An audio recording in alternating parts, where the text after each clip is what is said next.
Bismillahirrahmanirrahim. Assalamualaikum warahmatullahi wabarakatuh. Innal hamdalillah nahmaduhu wa nasta'inuhu wa nastaghfiruh wa na'udzu billahi min shururi anfusina wa min sayyiati a'malina. Man yahdihillahu fala mudilla lahu wa man yudlil fala hadiya lahu. وأشهد أن لا إله إلا الله وحده لا شريك له وأشهد أن محمدا عبده ورسوله يا أيها الذين آمنوا اتقوا الله حق تقاته ولا تموتن إلا وأنتم مسلمون يا أيها الناس اتقوا ربكم الذي خلقكم من نفس واحدة وخلق منها زوجها وبث منهما رجالا كثيرا ونساء واتقوا الله الذي تساءلون به والأرحام إن الله كان عليكم رقيبا يا أيها الذين آمنوا اتقوا الله وقولوا قولا سديدا يصلح لكم أعمالكم ويغفر لكم ذنوبكم ومن يطع الله ورسوله فقد فاز فوزا عظيما أما بعد فإن أصدق الحديث كتاب الله وخير الهدى هدى نبينا محمد صلى الله عليه وسلم وشر الأمور محدثاتها وكل محدثة بدعة وكل بدعة ضلالة وكل ضلالة في النار وبعد. Alhamdulillah, puji syukur kita panjatkan kepada Allah Azza wa Jal yang telah mempertemukan kita kembali di kesempatan malam yang berbahagia ini, dan senang rasanya ketika kita bisa hadir di majelis ilmu yang mulia ini, yang semoga kehadiran kita dijadikan sebagai sebab ditambahkannya ilmu yang bermanfaat bagi kita, diangkatnya derajat kita, dan diampuni dosa dan kesalahan kita.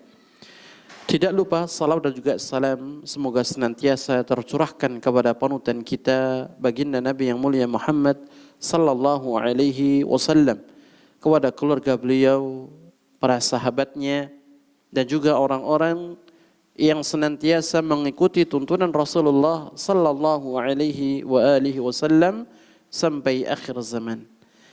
Ma'asyiral muslimin wal muslimat rahimani wa rahimakumullah. Di kesempatan malam yang berbahagia ini, kita kembali melanjutkan bahasan kita dari kitab Khudh Aqidatak Minal Kitabi wa Sunnati Sahihah. Ambillah akidah anda dari Al-Quran dan hadis yang sahih. Bahasan kita di sini masuk pada asyirkul asghar, syirik kecil.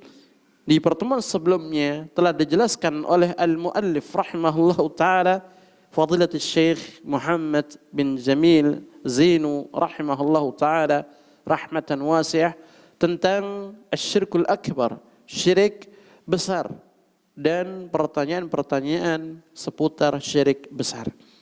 Dan di sini beliau ingin menjelaskan kepada kita hakikat syirik kecil yang merupakan kesyirikan yang bisa dikatakan sebagai syirik yang lebih banyak menimpa kaum muslimin, baik awamnya maupun ahli ilmunya. Faqala rahimahullahu ta'ala, al-muallif mengatakan asyirkul asghar, syirik besar.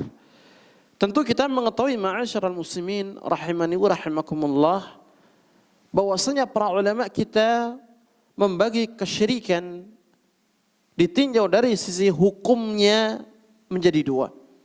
Syirkun akbar, syirik besar, dan syirkun asghar, syirik kecil. Apa itu syirik besar? Dijelaskan oleh mereka para ulama, syirik besar itu adalah kesyirikan yang bisa mengeluarkan pelakunya dari agama, dari keimanan, sehingga dia menjadi orang yang murtad. Sedangkan syirik kecil adalah kesyirikan yang tidak sampai mengeluarkan pelakunya dari keimanannya, namun mengurangi kesempurnaan tauhidnya kepada Allah Subhanahu wa taala. Syirik besar bagi orang yang melakukannya dan meninggal dalam kondisi kesyirikannya kepada Allah Subhanahu wa taala, maka di akhirat dia menjadi ahlun nar, menjadi penghuni neraka selama-lamanya. Adapun syirik kecil, ketika orang yang melakukannya tidak bertaubat, tidak kembali kepada Allah, tidak beristighfar kepada Allah, dan perbuatannya itu dibawa sampai dia meninggal dunia, dia statusnya di bawah kehendak Allah nanti di akhirat. Karena kesyirikan yang berstatus syirik kecil ini yang ia lakukan, taubahnya seperti dosa-dosa yang lainnya, dosa-dosa maksiat yang Allah haramkan. Maka dikatakan dia adalah seorang muslim, iya, karena ada keimanan pada dirinya. Namun dia adalah orang yang fasik dengan dosa, dengan maksiat, dengan syirik kecil yang ia lakukan. Apabila nanti Allah Subhanahu wa taala berkehendak mengampuninya, merahmatinya di akhirat, maka Allah berikan ampunan dan rahmatnya dan Allah masukkan ke dalam surganya.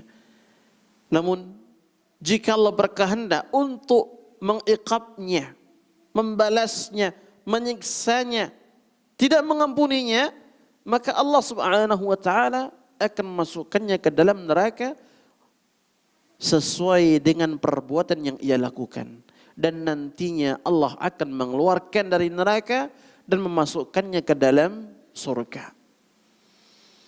Syirik kecil, ma'asyiral muslimin rahimani wa rahimakumullah, dikatakan oleh beliau, ma huwa syirku al-asghar. Apa itu syirik kecil? Di awal pertanyaannya beliau ingin menjelaskan kepada kita hakikat syirik kecil.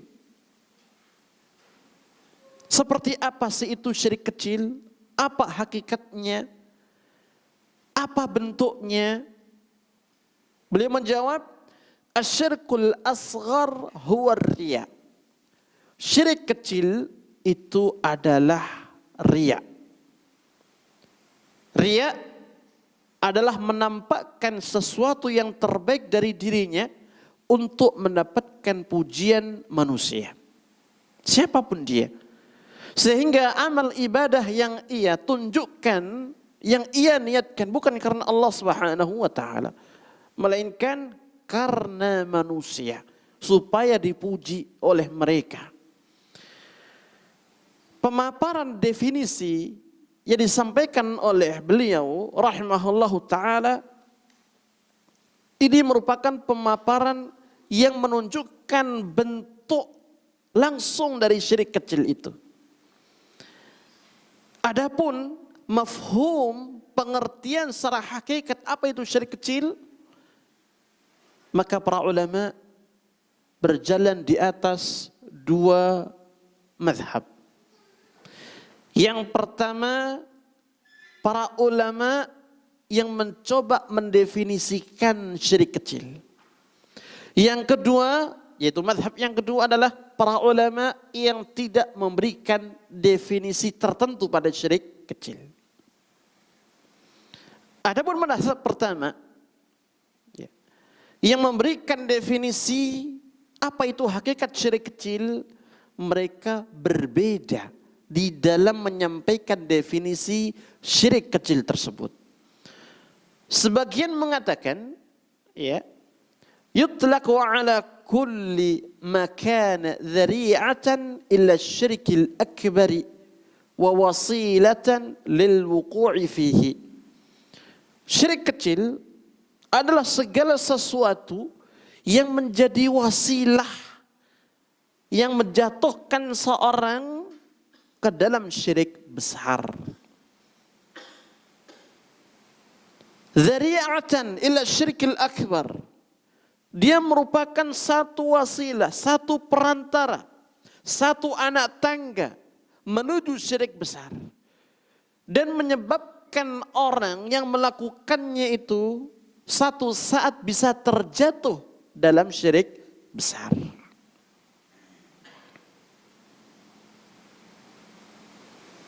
Sebagian ulama menyampaikan definisi dari syirik kecil dengan istilah yang lain. Kata mereka, ma jaa fi an-nusus tasmiyatuhu syirkan wa kana wasilatan lisyirkil akbar. Segala perkara, segala perbuatan yang telah datang secara nas penyebutannya sebagai syirik, maka nas-nas yang melabelkan sesuatu dengan nama syirik secara redaksi, maka itulah syirik kecil. Wa kana wasilatan lisyirkil akbar. Dan perbuatan ini merupakan perantara menuju syirik besar yang bisa menjatuhkan seorang di dalamnya. Sebagian ulama menyampaikan dengan definisi yang lain. Dikatakan taswiyatu ghairillahi billahi fi hayatil amal atau aqwalil lisan. Menyamakan selain Allah Subhanahu wa taala dengan Allah fi hayatil amal, dalam bentuk perbuatannya, bagaimana dia melakukannya. Dan ini terkait dengan hati. Au aqwalil lisan, atau ucapan-ucapan lisan. Bentuk amal perbuatan, bagaimana dia melakukan. Contohnya adalah ketika orang meniatkan pada dirinya di dalam ibadah dia riya atau sum'ah, ingin didengar. Bentuk dari ucapan-ucapan lisan itu adalah ketika seorang mengatakan, jika bukan karena kamu, pasti saya akan terjatuh dalam jurang. Misal, ucapan-ucapan lisan. Yang di situ, baik di situ amalan hati, ataukah ucapan lisan mengandung penyamaan antara Allah atau antara selain Allah dengan Allah Subhanahu wa taala. Jadi mazhab yang pertama yang mendefinisikan syirik kecil memiliki 3 definisi yang masing-masing berbeda secara lafaznya, namun hakikatnya sama. Sedangkan mazhab yang kedua yang tidak mau mendefinisikan, alasannya karena apa yang nanti ditunjukkan dari sisi hakikat syirik banyak sekali ragam dan bentuknya, sehingga definisi itu dikhawatirkan tidak bisa mencakup semua bentuk-bentuk dari syirik kecil. Mereka mengatakan innama yuzkaru bil amthilati fahasb. Syirik kecil itu ya tidak usah didefinisikan dengan sesuatu tertentu. Cukuplah ditunjukkan bentuk-bentuk dari syirik kecil. Kenapa? Lianna ta'rifahu ghaira muntabit. Karena definisi yang disampaikan oleh sebagian ulama itu tidak sesuai atau tidak bisa meliputi seluruh bentuk dari syirik kecil. Kenapa? Likathrati afradihi wa tanawwu'ih. Karena saking banyaknya macam, jenis dan ragam dari syirik kecil tersebut. Beliau di sini al-muallif rahimahullahu taala mengatakan asyirkul asghar huwa riya. Syirik kecil itu adalah riya. Berarti beliau di dalam definisikan syirik ini langsung dengan mendatangkan contohnya. Perlu kita ketahui juga, syirik kecil, Bapak Ibu sekalian yang dirahmati oleh Allah Subhanahu wa taala, merujuk kepada pembagian yang telah dijelaskan oleh Syekh Shalih bin Fauzan hafizahullah taala, bahwasanya syirik kecil itu ada dua macam. Syirik kecil ada dua macam. Yang pertama adalah syirikun zahirun, yaitu syirik yang nampak. Syirik kecil yang nampak. Nah, syirik kecil yang nampak ini meliputi ucapan dan perbuatan. Meliputi ucapan dan perbuatan. Ucapan, seperti kita contohkan tadi, ya. Jika kalau tidak ada kamu, pasti saya masuk jurang. Ya. Atau dengan ucapan yang lain. Ya. Sebagaimana para ulama mengatakan, Masya Allahu wa syi'ta. Terserah apa yang kamu mau, ya. Terserah apa yang Allah mau dan apa yang kamu mau. Contoh yang lain adalah seorang bersumpah dengan selain nama Allah Subhanahu wa taala. Yang semuanya itu nampak, zahir.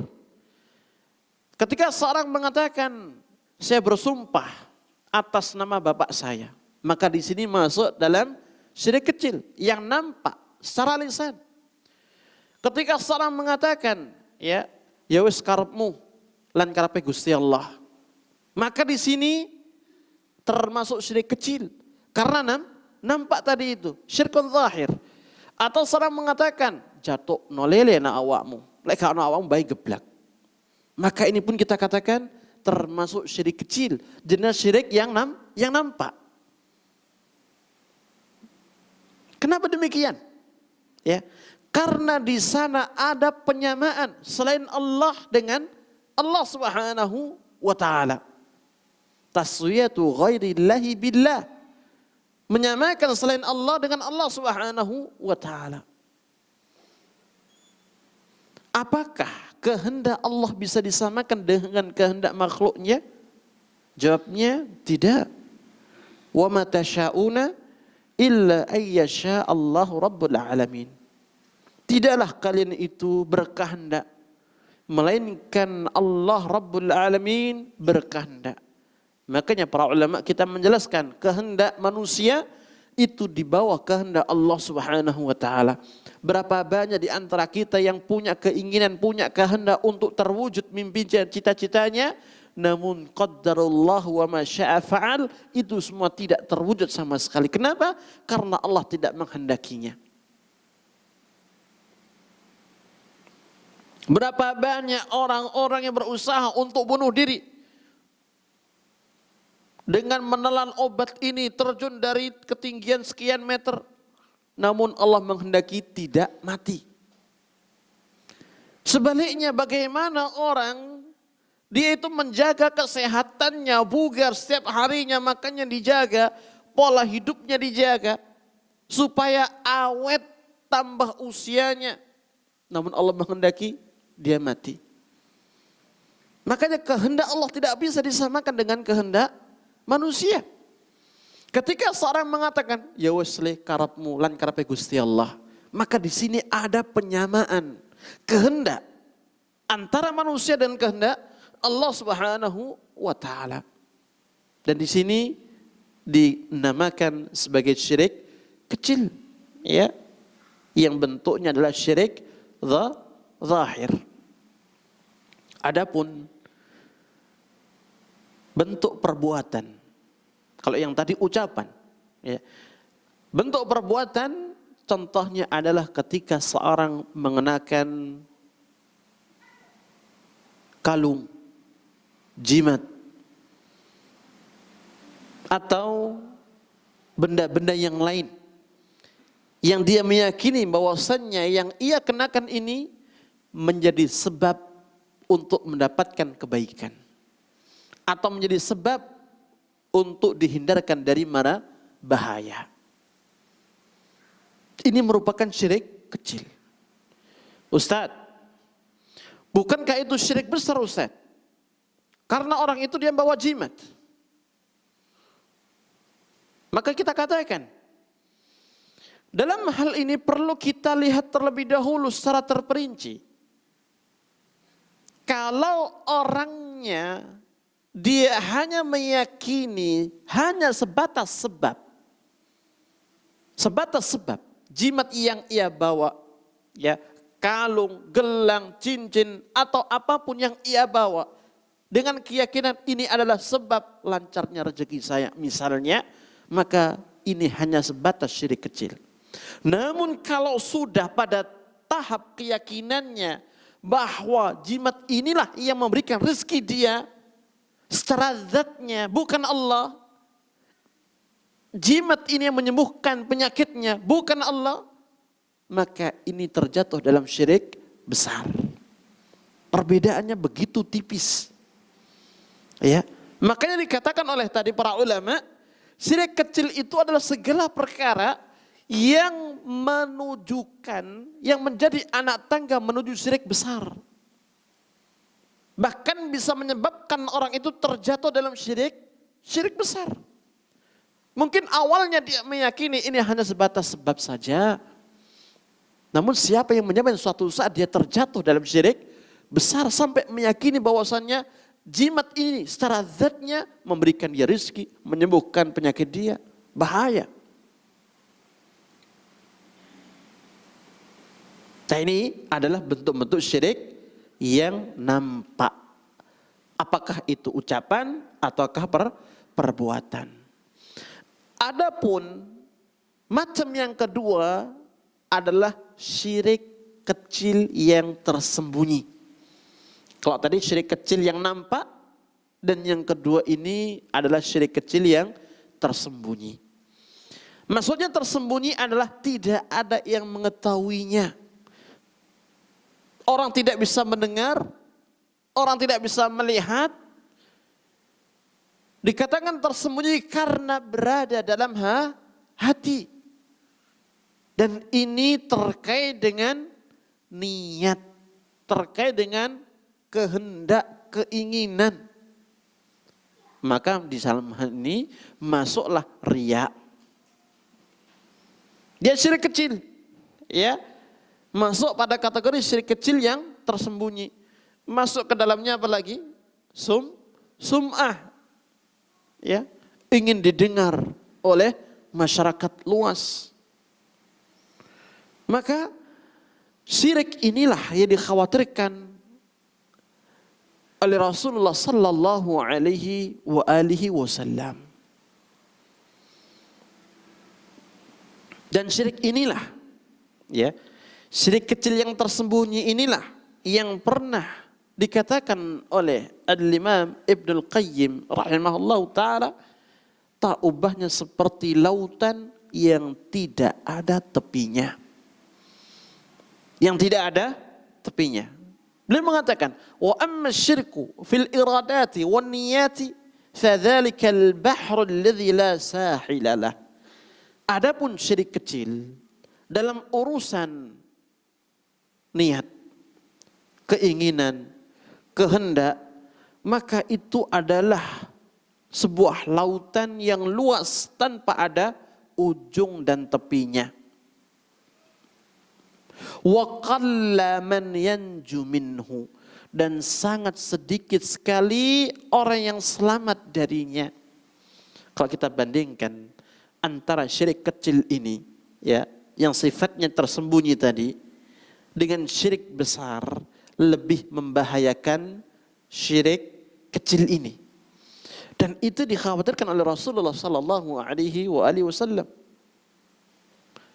Dalam hadis yang sahih Nabi mengatakan, sesungguhnya perkara yang paling aku khawatirkan menimpa kalian itu adalah syirik kecil.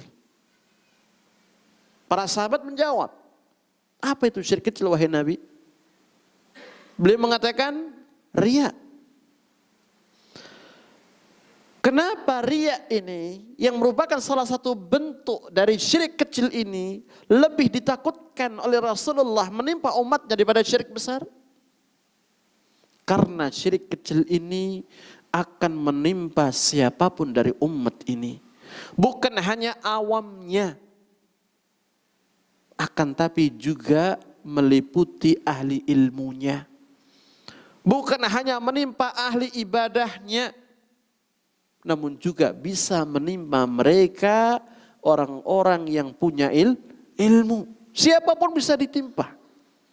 Bukan hanya anak yang baru belajar agama, namun orang tua pun juga bisa ditimpa, dikenai oleh penyakit syirik kecil ini.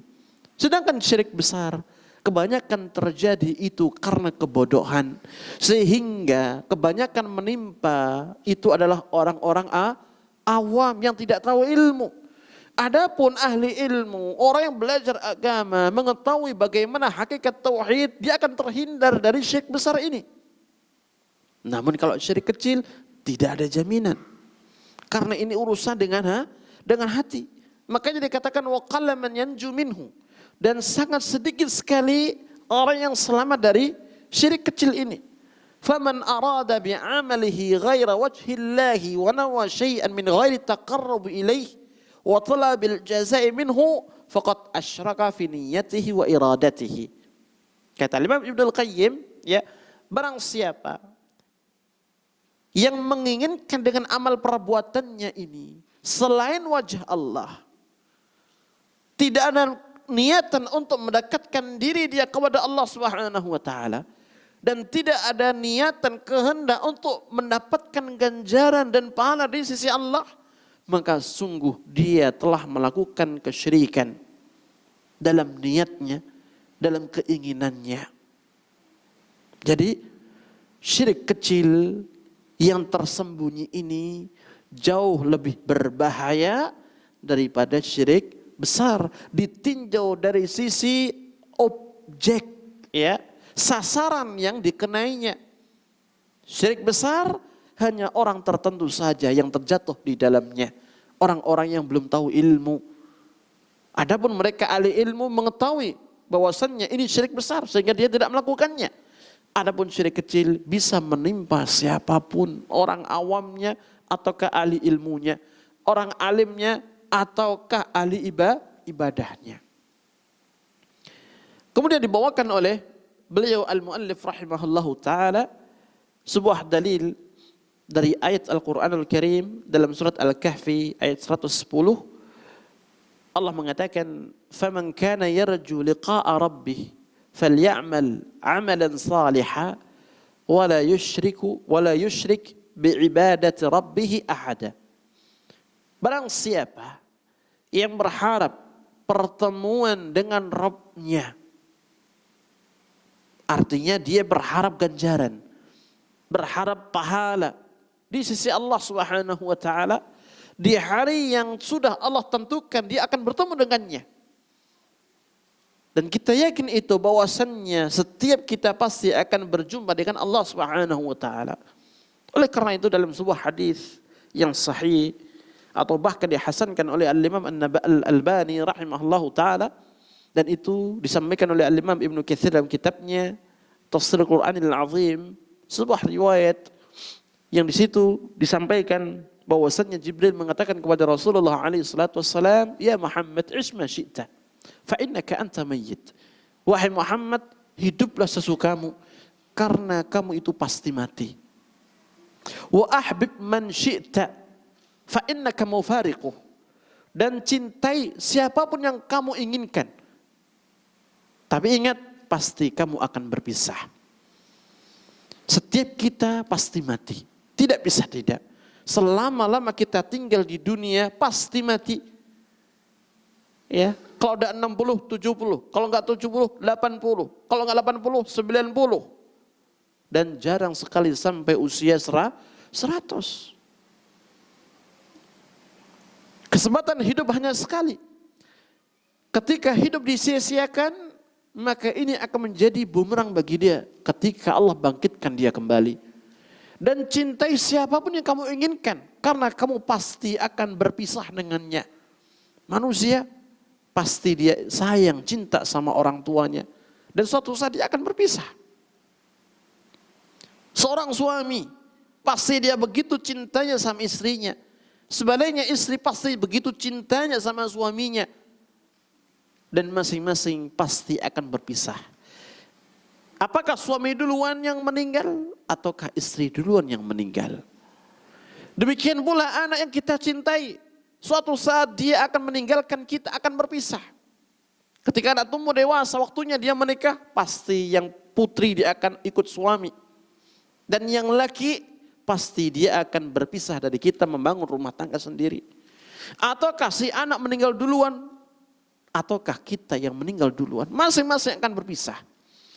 Oleh karena itu, tidaklah menguntungkan ketika seorang mencintai orang-orang yang ada di sekitarnya melebihi cintanya kepada Allah dan Rasulnya. Tidak akan beruntung. Makanya Rasulullah sallallahu alaihi wasallam mengajarkan kepada kita agar kita menjadikan Allah dan Rasulnya adalah sosok yang paling kita cintai melebihi keluarga kita, orang yang paling kita cintai atau bahkan diri kita. Karena Allah Subhanahu wa taala akan selalu memudahkan kita, menolong kita, ya, memberikan taufik kepada kita, baik ketika kita masih ada ataukah sudah tiada. Dan perjalanan kita pasti menuju Allah Subhanahu wa taala. Ayya ayyuhal insanu innaka kadihun ila rabbika kadhan famulaqih. Wahai sekalian manusia, ya ayyuhal insan, wahai sekalian manusia, sesungguhnya kalian itu berjalan menuju Rabb kalian. Berjalan menuju Allah, famulaqih, dan pasti kamu akan bertemu. Kemudian dalam hadis tadi disebutkan sebagai lanjutan yang disinilah menjadi poin utama, poin penting yang harus selalu kita ingat. Yang mana Malaikat Jibril alaihissalam mengatakan kepada Rasulullah sallallahu alaihi wasallam setelah menjelaskan, kamu pasti mati, kamu pasti berpisah dengan orang yang kamu cintai. Dan dia mengatakan, dan beramallah, ya, karena sesungguhnya kamu itu pasti akan ditanya. Masing-masing di antara kita tentu, ya, dia berusaha untuk melakukan amal-amal, baik itu amal saleh maupun tidak, amal baik maupun amal buruk, dan masing-masing akan mempertanggungjawabkan dari itu semuanya. Faman kana yarju liqa'a rabbih, barang siapa yang mengharap balasan pahala di hari dia bertemu dengan Rabbnya, dengan Allah Subhanahu wa taala, falyamal amalan salihah, maka hendaknya dia beramal saleh. Maka hendaknya dia beramal saleh. Dan ini adalah syaratnya. Pertama, wala yusyrik biibadati rabbih ahada, dan janganlah dia melakukan kesyirikan di dalam ibadah tersebut. Karena setiap amal-amal saleh itu adalah ibadah kepada Allah Subhanahu wa taala. Parameter amal saleh itu adalah apa yang dikatakan saleh oleh agama kita, Al-Quran maupun sunnah Nabi yang mulia alaihi salatu wassalam. Dan semua amal ketika dikatakan saleh itu adalah ibadah kepada Allah Subhanahu wa taala. Salat, amal saleh, itu adalah ibadah. Kita bersedekah, amal saleh, dan itu adalah ibadah. Berbakti kepada orang tua, amal saleh, dan itu adalah ibadah. Karena hakikat ibadah adalah sebuah nama yang mencakup seluruh amal perbuatan, ucapan, baik yang nampak maupun tersembunyi, yang dicintai oleh Allah Subhanahu wa taala. Maka janganlah ia menyekutukan Allah dalam beribadah kepadanya ahada, dengan seorang pun, dengan siapapun. Dan ini adalah syarat yang kedua, artinya ketika dia beramal saleh hendaknya niatnya itu ditujukan hanya kepada Allah, bukan yang lain. Amal saleh ketika dia melakukannya bukan karena Allah, maka amal ini tertolak, tidak diterima oleh Allah Subhanahu wa taala. Makanya para ulama kita menjelaskan syarat diterimanya amal itu ada dua. Yang pertama karena Allah, ikhlas karena Allah. Yang kedua adalah sesuai dengan tuntunan Rasulullah sallallahu alaihi wasallam. Dan keduanya tidak bisa dipisahkan antara satu dengan yang lain. Seorang dia beramal saleh namun niatnya bukan karena Allah, tidak akan diterima oleh Allah. Seorang dia beramal ya dengan begitu ikhlasnya kepada Allah namun tidak sesuai dengan tuntunan Rasulullah alaihi salatu wassalam, itu pun juga tidak akan diterima oleh Allah Subhanahu wa taala. Ayat ini menunjukkan wajibnya kita mentauhidkan Allah Subhanahu wa taala, khususnya di dalam niat kita beribadah kepada Allah Subhanahu wa taala. Ala lillahi dinul khalis. Ketahuilah hanya bagi Allah lah agama yang murni, agama yang bersih, yang diikhlaskan kepadanya Subhanahu wa taala. Jika ada yang mengatakan, apakah syirik kecil ini ketika seorang misalkan dia terjatuh dalam riyaknya dalam beramal saleh, itu menghapuskan amal saleh, amal perbuatan yang ia lakukan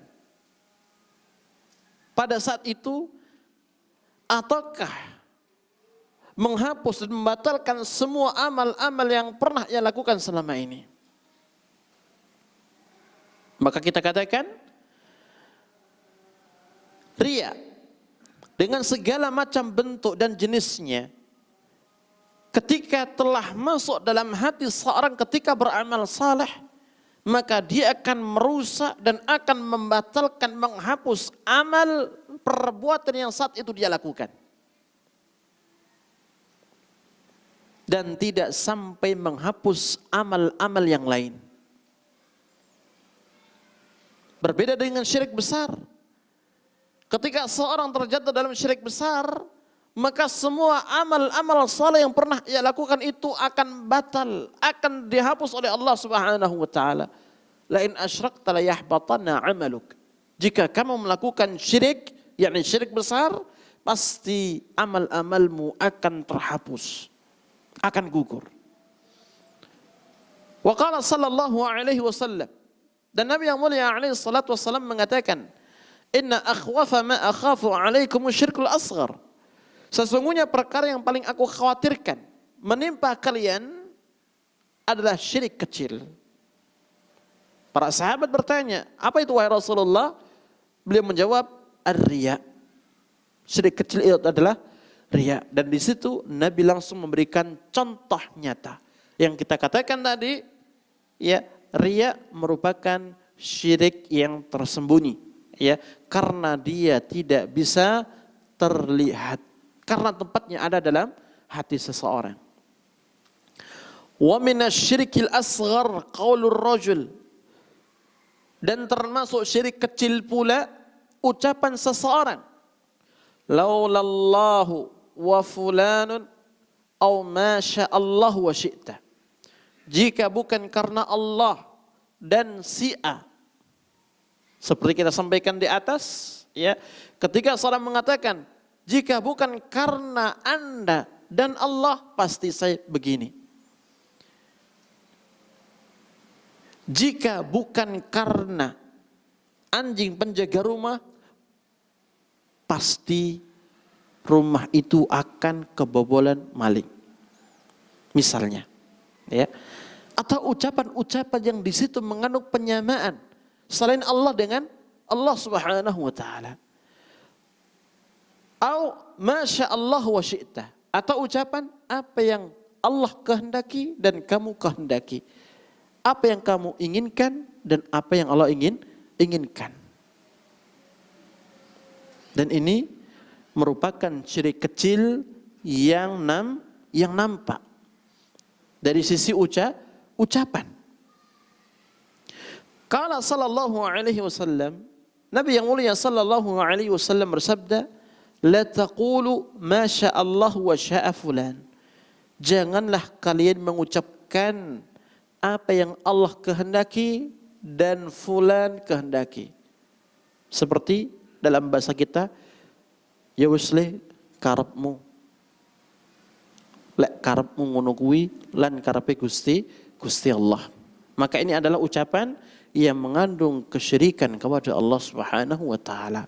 Bukan syirik besar, tapi syirik kecil. Namun syirik kecil ini mengurangi kesempurnaan tauhid seorang hamba. Bahkan dia akan menarik hamba itu untuk terjatuh satu saat dalam syirik besar. Walakin qulu, akan tapi ucapkan olehmu, masya Allahu thumma sya'a fulan. Apa yang Allah kehendaki, kemudian yang dikehendaki oleh fulan. Para ulama menjelaskan, ketika menggunakan kemudian itu jauh berbeda dengan dan. Kalau penggunaan dan, ya, maka itu identik dengan penyamaan. Apa yang Anda inginkan dan Allah inginkan. Adanya penyamaan antara keinginan Allah dengan manusia. Namun ketika menggunakan kata kemudian atau terus, ya, maka di sini dibolehkan karena tidak ada dan tidak mengandung unsur penyamaan. Ya, mereka menjelaskan fa inna hadhil kalimah tufidu tarakhi. Fahadha la tufidu taswiyah bi ghairillahi ma'allah. Kata ini dia menunjukkan urutan, tidak menunjukkan penyamaan, sehingga boleh digunakan. Ya, apa yang Anda kehendaki, apa yang Allah kehendaki, kemudian yang Anda kehendaki atau yang Anda inginkan. Kemudian pertanyaan yang kedua, hal yajuzul halafu bi ghairillah? Apakah boleh hukumnya seorang bersumpah dengan selain nama Allah Subhanahu wa taala? Dan kita katakan tadi, bersumpah dengan selain nama Allah merupakan syirik kecil, ya.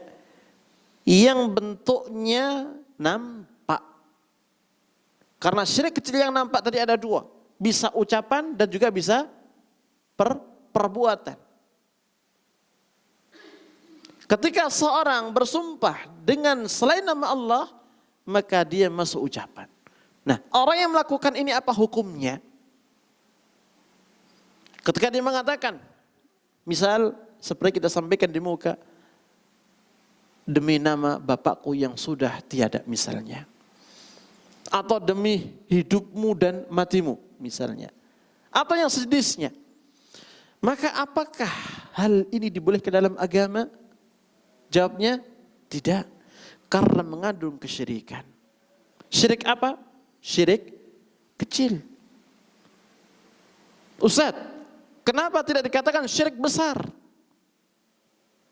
Karena kebanyakan orang yang mengatakan ini adalah orang muslim.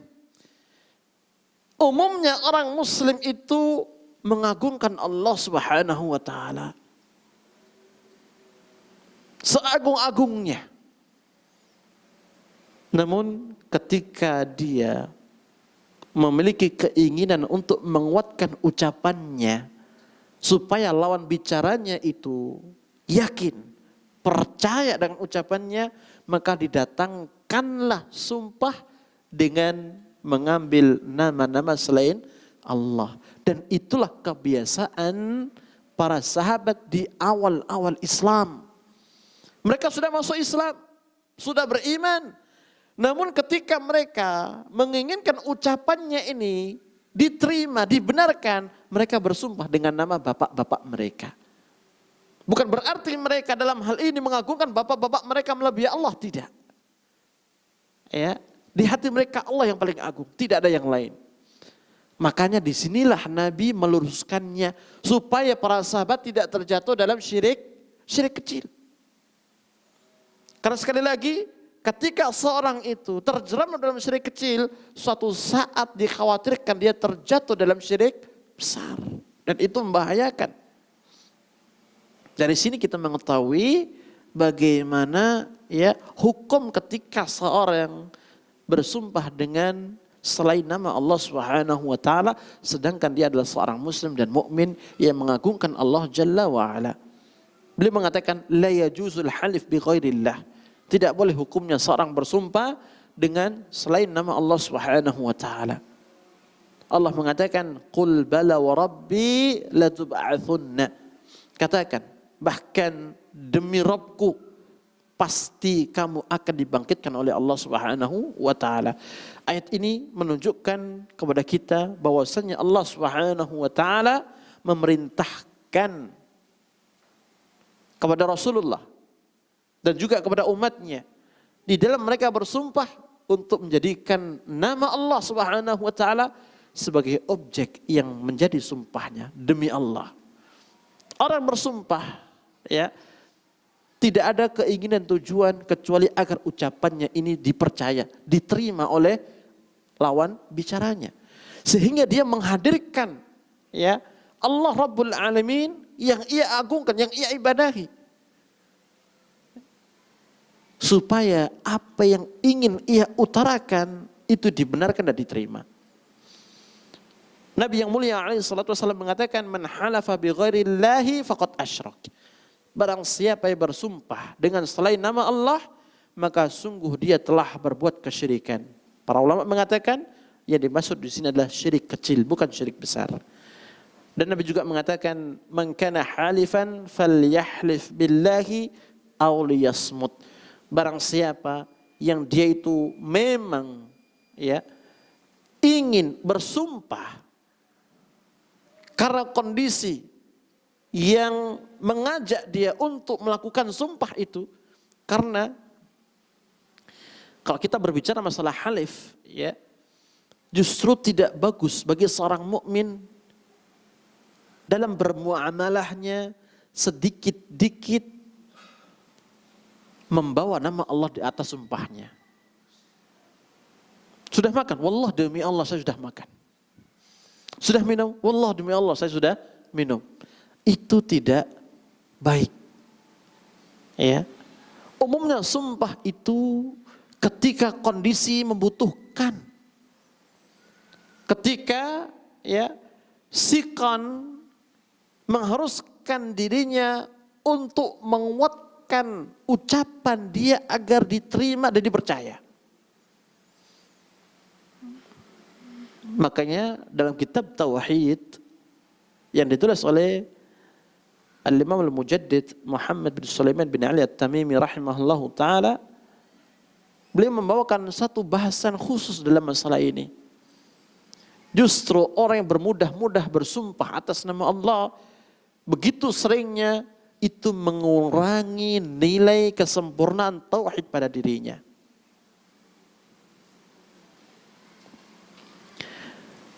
Man kana halifan, barang siapa yang dia itu memang butuh untuk bersumpah kepada Allah, falyahlif billah, maka hendaknya bersumpah dengan nama Allah Subhanahu wa taala, aw liyasmut, jika tidak ingin maka hendaknya dia diam. Agama Islam mengajarkan kepada kita hakikat tauhid dan bagaimana kita menjadi hamba Allah yang benar-benar mentauhidkannya dengan sempurna. Di antara perkara yang bisa menjadikan tauhid seorang hamba sempurna adalah menunjukkan perkara-perkara yang bisa mengurangi tauhid, dan itu di antaranya adalah syirik kecil. Syirik kecil tidak mengeluarkan pelakunya dari agama, iya. Tidak menjadikan dia sebagai orang musyrik, tidak. Dia masih muslim, iya. Dia masih mukmin, iya. Namun dia fasik. Namun tauhidnya sangat jatuh, kurang, tidak sempurna. Padahal kita dituntut untuk mentauhidkan Allah dengan sempurna. Demikian Bapak Ibu sekalian yang bisa kita kaji. Semoga bermanfaat. Kurang lebihnya mohon maaf. Wa akhiru da'wana alhamdulillahi rabbil alamin. Wa sallallahu ala nabiyyina Muhammadin wa alihi wa sahbihi wa baraka wa sallam. Subhanakallahumma bihamdika asyhadu an la ilaha illa anta astaghfiruka wa atubu ilaik. Wassalamualaikum warahmatullahi wabarakatuh.